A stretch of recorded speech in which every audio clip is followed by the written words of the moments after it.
స్కాలర్షిప్లు, అత్యాధునిక వసతి సౌకర్యాలతో భోజనాలు, బంపర్ ఆఫర్లతో 50 కోర్సుల్లో సీట్లు గ్యారంటీ ప్రకటించింది మన కాంచీ యూనివర్సిటీ. ప్రముఖ కంపెనీల్లో ప్లేస్మెంట్ అవకాశాలు. ఇంకెందుకు ఆలస్యం? వెబ్సైట్ ని సందర్శించండి. వివరాల కోసం నంబర్లకు కాల్ చేయండి.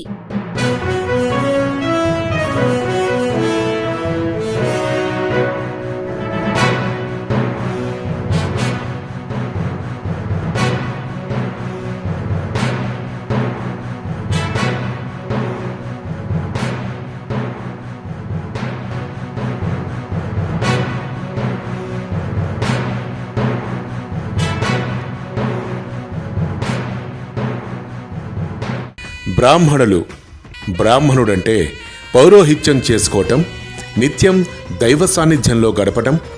ఇంతకు మించిన మరో వృత్తి లేనివాడు బ్రాహ్మణుడే. తాము చేసుకునే వృత్తిని నమ్ముకున్న లక్షల కుటుంబాల్లో మాత్రం ఏ మాత్రం వెలుగు లేదు. ఆ దేవుడి సేవలో ఉండే పురోహితులు కోరుకునేది ఒక్కటే, పురహితం. పురహితం కోరే బ్రాహ్మణులు నేడు కడు దయనీయ పరిస్థితుల్లో కాలం వెళ్లదీస్తున్నారు. ప్రభుత్వాల నుంచి ఎలాంటి పథకాలు లేకపోవడమే కాకుండా దినదిన గండంగా గడుస్తోంది. దీనికి తోడు పౌరోహిత్యం ఒక్క బ్రాహ్మణులే కాదు, ఎవరైనా చేయవచ్చు. కొన్నాళ్లుగా దాదాపు 26 కులాలకు చెందిన వారు ఈ వృత్తిలో వస్తుండడంతో పౌరోహిత్యం కాస్త ఇప్పుడు డిమాండ్గా మారిపోయింది. ఈ కాంపిటేటివ్ కాలంలో పౌరోహిత్యాన్నే నమ్ముకొని దేవుడి సేవకు అంకితమై తరతరాలుగా చేస్తున్న బ్రాహ్మణుల పరిస్థితి దయనీయంగా మారింది. ఈ క్రమంలోనే పౌరోహిత్యాన్ని తమ కులవృత్తిగా ప్రకటించడం ద్వారా ప్రభుత్వాల నుంచి పథకాలు పొందవచ్చని, తద్వారా బ్రాహ్మణ కుటుంబాలకు భరోసా దొరుకుతుందన్న ఉద్దేశంతో పురోహితులు గడిచిన 8 ఏళ్లుగా ఉద్యమాన్ని చేస్తున్న సంగతి తెలిసిందే. బ్రాహ్మణ కుల వృత్తిగా ప్రభుత్వం గుర్తించాలి. పౌరోహిత్యాన్ని బ్రాహ్మణ కుల వృత్తిగా ప్రభుత్వం గుర్తించాలి. ఆంధ్రప్రదేశ్లో మొదలైన ఉద్యమం కాస్త తెలంగాణకు కూడా విస్తరిస్తోంది. ఇక ఏపీలో ఉద్యమం చేస్తున్న పురోహితుల సమస్యను అర్థం చేసుకున్న రాజకీయ పార్టీలు లేకపోవడంతో దీన్ని మరింత తీవ్రతరం చేయడంతో పాటు పార్టీల్లో ఇప్పుడు సరికొత్త ఆలోచనలకు శ్రీకారం చుట్టింది.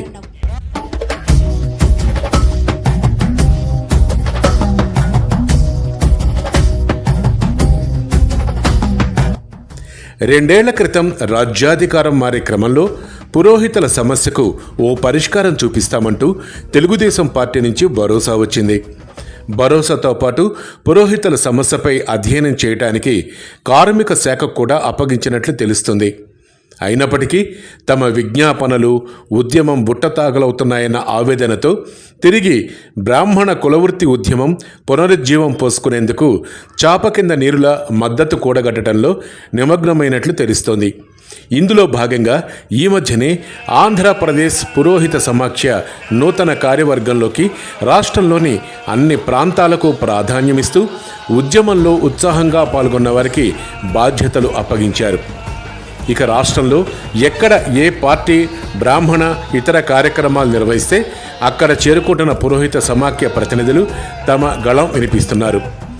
వారి మద్దతు కూడగట్టే ప్రయత్నంలో మునిగిపోయారు కూడా. ఇందులో భాగంగానే 2 రోజుల క్రితం ఏపీ రాజధాని అమరావతిలోని విజయవాడ ఐలాపురం హోటల్లో జరిగిన బ్రాహ్మణ సంక్షేమంపై మేధావుల చర్చాగోష్ఠి జరిగింది. ఈ కార్యక్రమంలో తమ గళం వినిపించిన పురోహిత సమాఖ్య వ్యవస్థాపకులు యామిజాల నరసింహమూర్తి తన వాదనను వినిపించడంలో ఉద్యమానికి తిరిగి ఊపిరిపోసే ప్రయత్నంలో ఉన్నట్టు కనిపిస్తోంది.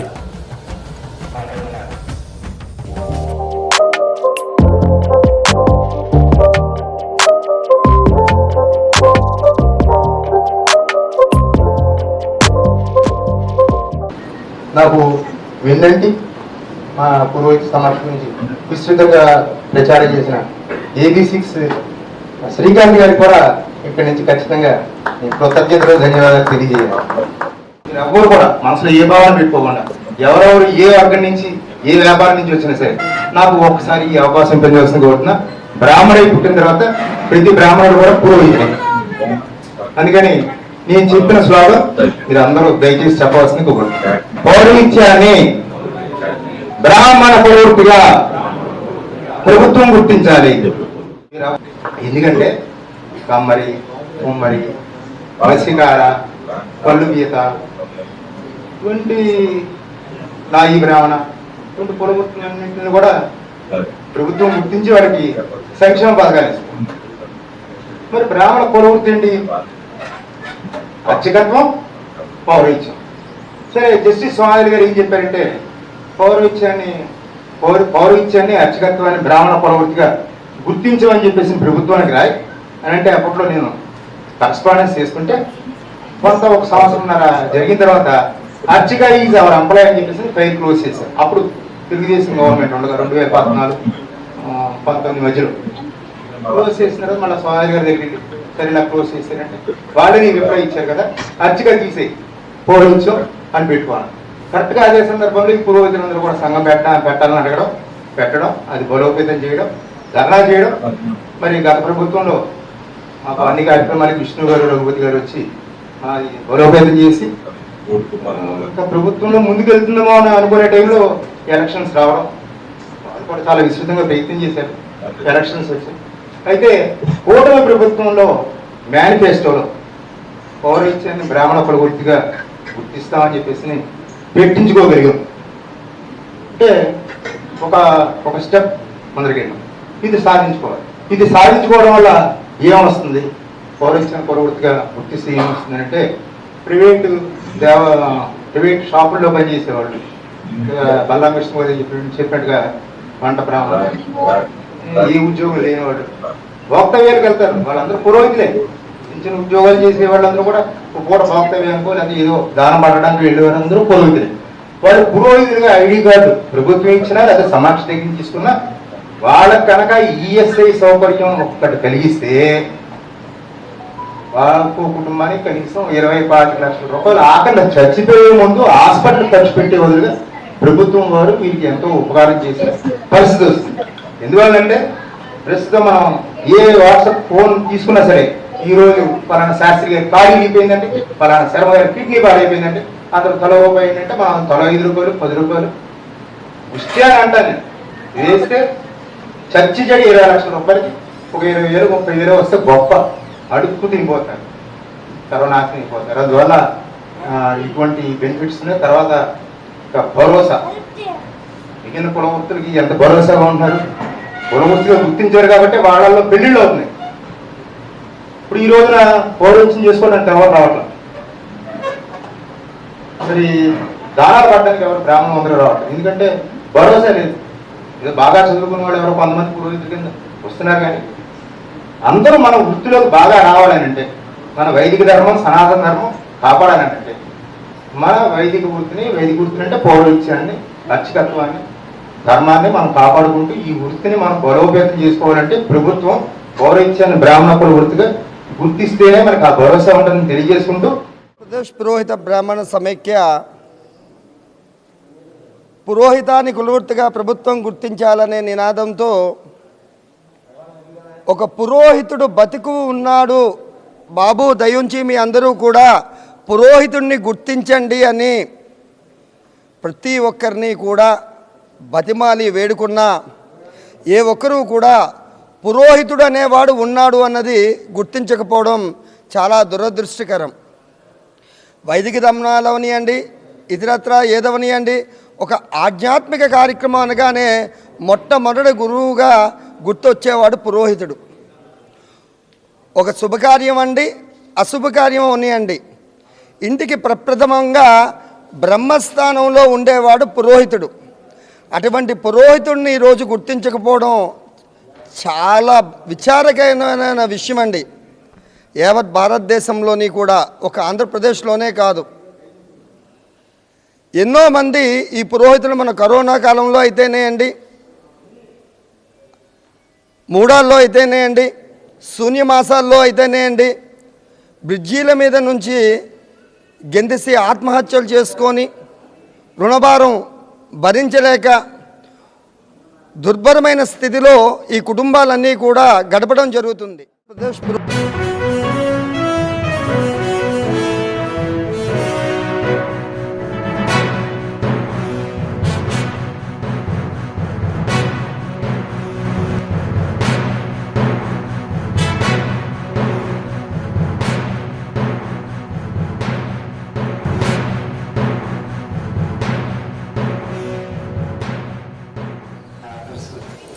ఇక మేధావుల సదస్సులో పాల్గొన్న వివిధ రంగాలకు చెందిన ప్రముఖులు, రాజకీయంగా వైఎస్ఆర్సీపీ నుంచి బ్రాహ్మణ ప్రజాప్రతినిధుల ద్వయం కోన రఘుపతి, మల్లాది విష్ణులతో పాటు బ్రాహ్మణ సీనియర్ సిటిజన్లు ఎందరో బ్రాహ్మణుల సమస్యలపై తమ అభిప్రాయాలని తెలియజేశారు. ఆ సమస్యలను, పరిష్కార మార్గాలను ప్రభుత్వం దృష్టికి తీసుకువెళ్లాలనే ప్రయత్నం చేస్తుండగా ఇందులో ప్రధానంగా పురోహితుల ఉద్యమంపై చర్చ సాగింది. పౌరోహిత్యాన్ని బ్రాహ్మణ కులవృత్తిగా ప్రకటించాలన్న తమ వాదన వినిపించిన పురోహిత సమాఖ్య వ్యవస్థాపకులు యామిజాల నరసింహమూర్తికి బేషరతుగా తమ పూర్తి సహకారం ఉండటమే కాకుండా అన్ని విధాల హక్కులు సాధించే ప్రయత్నంలో మేము సైతం అంటూ వచ్చిన భరోసా మాటలను చూస్తే పురోహిత సమాఖ్య మళ్ళీ ఉద్యమానికి తిరిగి ఆరంభం కావటానికి సిద్ధమవుతున్నట్లు కనిపిస్తోంది. మనం పురోహితుల్లో ఇందులో మాట్లాడారు. పురోహితుల సంఘాల్లో మన యామిజాలకి చెప్పినట్టుగా మేము అవసరమైతే కోర్టులో వాళ్ళ తరఫున నిలబడటానికి కూడా సిద్ధంగా ఉన్నాం. ఆ ఖర్చులు కూడా మేము భరిస్తాం, వాళ్ళ వెంట నిలబడతాం కూడా ఈ సందర్భంగా తెలియజేస్తాను. ఎవరి గురించి భయపడాల్సిన పని లేదు. మన హక్కుభుక్తంగా మనం సంపాదించుకోవాలి. ఇవాళ 3 లక్షల కోట్ల రూపాయలతో బడ్జెట్ చేస్తా ఉన్నారు. 4% 4.5% అంటే దాదాపు 12,000 కోట్లు 14,000 కోట్లు మన ఖర్చు పెట్టాల్సిన సమయంలో ఒక 200 కోట్లు కూడా కార్పొరేషన్ తెచ్చుకునేటువంటి పరిస్థితులు మనం ఉన్నాం. ఖచ్చితంగా రాబోయే రోజుల్లో ఆ దిశగా పనిచేద్దాం, అందరం కలిసి పనిచేద్దాం, పదులు పెడదాం, అందరం కలిసి సంఘటితంగా ముందుకు వెళ్దాం అని చెప్పి తెలుసు. ఈ రోజు మీ అందరి ముందు కూడా ఓపెన్ గా మాట్లాడతాం. ఎందుకంటే కరోనా సందర్భంలో అర్చక స్వాములకి గుళ్ళు మూసేసి ఉంటాయి. రఘుపతి గారు, నేను ప్రభుత్వ పెద్దలతో, మా లీడర్తో మాట్లాడితే 24 అవర్స్ టైం ఇచ్చి ఆన్లైన్లో అర్చకులందరూ కూడా అప్లై చేసుకుంటే 20 కోట్ల రూపాయలు 5,000 రూపాయలు చొప్పున వాళ్ళందరికీ కూడా వేసినటువంటి పరిస్థితి ఉంది. ఆ రకంగా ప్రభుత్వం స్పందించాలి. ఏదైనా ఒక సమస్య ప్రభుత్వం దృష్టికి వస్తే, ఏదైనా మన ప్రభుత్వంలో ఉన్నాం కాబట్టి ఆ సమాజ వర్గానికి న్యాయం చేసే విధంగా. అలాగే యామిజాలు గారు అర్చక స్వాముల గురించి, వారి గురించి, పురోహితుల గురించి అనేక కార్యక్రమాలు పెడుతూ మమ్మల్ని అందరినీ కూడా పదే ఆహ్వానిస్తూ ఉంటారు. వాళ్ళది కూడా జెన్యూన్ అయినటువంటి, న్యాయమైనటువంటి సమస్య. కానీ ఒక పొలిటికల్ పార్టీకి ఏమొస్తుందంటే అందరూ కావాలి కాబట్టి దాన్ని చేస్తే ఏమవుతుందో అని ఆలోచిస్తూ ఉంటారు. ఆ విషయం రామజాలి గారికి కూడా చాలాసార్లు చెప్పాను. మేము కూడా దాన్ని ఎంత ఏ వర్గాల వారు ఏ టెంపుల్స్ లో ఏ జిల్లాల్లో ఉన్నారు, మనం నిర్ణయం తీసుకోవడం మూలంగా ఎవరికైనా ఎఫెక్ట్ అవుతా లేదా ఏంటనేది కూలంకుషంగా మాట్లాడి చర్చించి వాళ్ళ సమస్యకి పరిష్కారం తీసుకొస్తామని చెప్పిన కూడా ఈ సందర్భంగా మేము మనం చేస్తా ఉన్నాం. అది న్యాయమైనటువంటిది, ధర్మమైనటువంటిది. మొన్న ఎవరో మాట్లాడి దీని మీద ఒక పెద్ద మన నెల్లూరులో ఒక ప్రెజెంటేషన్ కూడా చూసాం మేము. కాబట్టి కొన్ని పొలిటికల్ పార్టీస్ లో ఉన్నాం కాబట్టి మేము అందరూ కావాలని అనుకుంటాం. అందరితో పాటు మన వాళ్ళు భద్రత, మన వాళ్ళకి సంక్షేమం, మన వాళ్ళకి న్యాయం చేసే విధంగా ఉండాలని చెప్పి కోరుకుంటాం. కాబట్టి దాని మీద కొంచెం ఓపెన్ గా చెప్పలేకపోతున్నాం. ఒకవైపు నూతన కార్యవర్గం మార్పుతో పాటు మరోవైపు పురోహితుల ఉద్యమాన్ని తీవ్రతరం చేసే పనిలో ఉన్నట్టు కనిపిస్తుండగా ఇప్పటికే తెలంగాణ రాష్ట్రంలో కూడా ఈ విషయంపై పలు సంఘాలు, వర్గాల నుంచి మద్దతు తీసుకున్న విషయం తెలిసిందే. తెలంగాణలో బ్రాహ్మణ సంఘాల సమాహారం బాస్ సంస్థను పురోహితులు కలిసి తమ విజ్ఞాపన అందించగా బాస్ చీఫ్ కోఆర్డినేటర్ బసవరాజు శ్రీనివాస్తో పాటు సంఘాల నేతలు కూడా పూర్తి మద్దతు అందించారు. ఇక ఆంధ్రప్రదేశ్లో తిరిగి మలి ఉద్యమం మొదలవుతుందా? ఇది ఆంధ్ర రాష్ట్రం ఎల్లలు దాటి ఇతర రాష్ట్రాలకు విస్తరించకుండా ముందే ప్రభుత్వం సమస్యకు ఒక పరిష్కారం చూపిస్తుందా? లేక ప్రధాన పార్టీలు పూర్తి స్థాయిలో ఉద్యమాన్ని తీసుకురావడంతో సహకారం అందిస్తూ హైజాక్ చేసి తమ వైపు బ్రాహ్మణ సమాజాన్ని తిప్పుకునే ప్రయత్నం చేస్తారా? మొత్తం మీద లక్షల్లో ఉన్న పురోహితుల డిమాండ్కు శాశ్వత పరిష్కారం దొరుకుతుందా లేదా అనేది వేచి చూడాల్సిందే. సర్వే జనా సుఖినో భవంతు, సమస్త లోకాన్ సుఖినో భవంతు, సర్వజీవాన్ సుఖినో భవంతు. ఓం శాంతి శాంతి శాంతి. బ్రాహ్మణ కుల వృత్తిగా ప్రభుత్వం గుర్తించాలి పౌరహిత్యాన్ని బ్రాహ్మణ కుల వృత్తిగా ప్రభుత్వం గుర్తించాలి. సమస్యలపైనే వారి పోరాటం.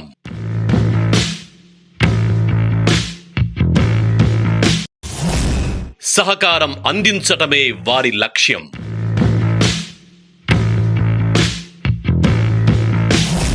సంప్రదాయబద్ధంగా కార్యక్రమాలు,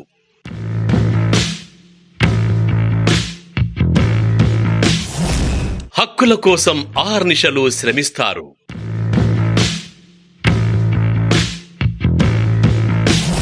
కష్టాల్లో ఉన్నవారి కన్నీరు తుడిచే మన నేతలు,